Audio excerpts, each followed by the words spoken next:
আমি বানিয়েছি একটা মাছের সেটআপ। হ্যালো, আসসালামু আলাইকুম, সবাই কেমন আছেন? আমি আজকের ভিডিওতে দেখাবো আমার নতুন মাছের সেটআপটাকে। এগুলো হলো গাপ্পি মাছ এবং আমি এগুলোকে রেখেছি একটি বয়ামে। এবং এই গাপ্পি মাছগুলো কিন্তু দেখতে খুবই সুন্দর এবং এদের ভিতরে দুটোর পেটে হয়তো বা বাচ্চাও রয়েছে। এগুলো আমি আমার কাজিনের বাসা থেকে নিয়ে এসেছি এবং এই মাছগুলো কিন্তু খুব দ্রুত বড় হয় এবং খুব দ্রুত বাচ্চা দেয়। এবং আমি প্রথমে এই মাছগুলোকে একটি বাটিতে করে রাখি এবং তখন কিছু ছিল না, এবং আনার পরের দিন আমি যাই একটি পেট শপে এবং সেখান থেকেই আমি কিন্তু নিয়ে আসি এই মাছগুলোকে। এবং আপনারা এখানে যেটা দেখতে পাচ্ছেন, পাখি কিন্তু কোনো ক্ষতি করতে পারবে না এই মাছের, কারণ এখানে পাখির সাথে অনেক ডিস্টেন্সে রাখা হয়েছে এই মাছগুলোকে। এবং আমি খুব যত্ন সহকারে বড় করবো। এবং আমি কিন্তু আগেও মাছ পালন করেছি, তবে এখানে আমার ছিল বেশ কিছু মিস্টেক যেগুলো কিনা আমি করেছিলাম।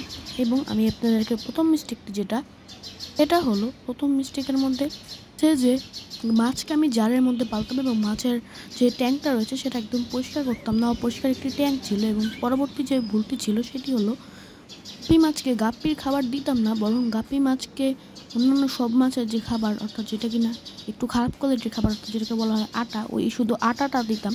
তবে এটা ভালো কোনো খাবার নয়।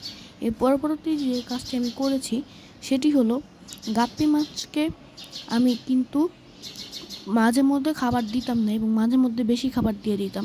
এই ভুলটা আমি করেছি। যেমন তখন আমি দুই বেলা করে খাবার দিতাম, তবে এটা একদম ভুল একটা কাজ করতাম এবং ওর মধ্যে আমার মাছগুলো কিন্তু সব মরে গিয়েছিল।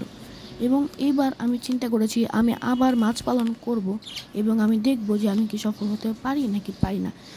তাই আপনারা যেটা দেখতে পাচ্ছেন, এটা হচ্ছে আমি নতুন করে খাবার কিনেছি, এই যে দেখতে পাচ্ছেন এটা।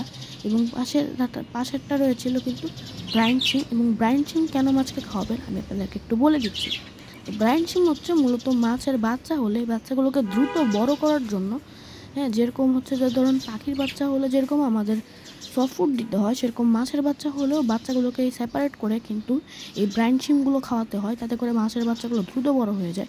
এবং এখানে কিন্তু আমার এখানে দুটো ফিমেল মাছ এবং একটি মেল মাছ রয়েছে, আপনারা যেটা দেখতে পাচ্ছেন। এবং আমি এখানে রঙিন পাথর দিয়ে ট্যাঙ্ক সেটআপটাকে সুন্দর করেছি। এবং আমার ইচ্ছা আছে ভবিষ্যতে যদি আরও কিছু মাছ বাড়ে তাহলে আমি একটা একুরিয়াম কিনবো ছোটোখাটো। এবং আমি কিন্তু এখন আর জারে মাছ পালন করব না। এবং আমার কাছে রয়েছে আগের কিছু অ্যাকুরিয়াম প্ল্যান্ট, যেগুলো কিনা আমি এখানে ভাবতেছিলাম লাগাবো, তবে আমার কাছে মনে হয়েছে যে মাছের জন্য এগুলো খুব একটা উপকারে আসবে না, তাই সেজন্য আমি আর লাগাইনি। এবং দেখতে পাচ্ছেন এই হচ্ছে আমার মাছের সেটআপ।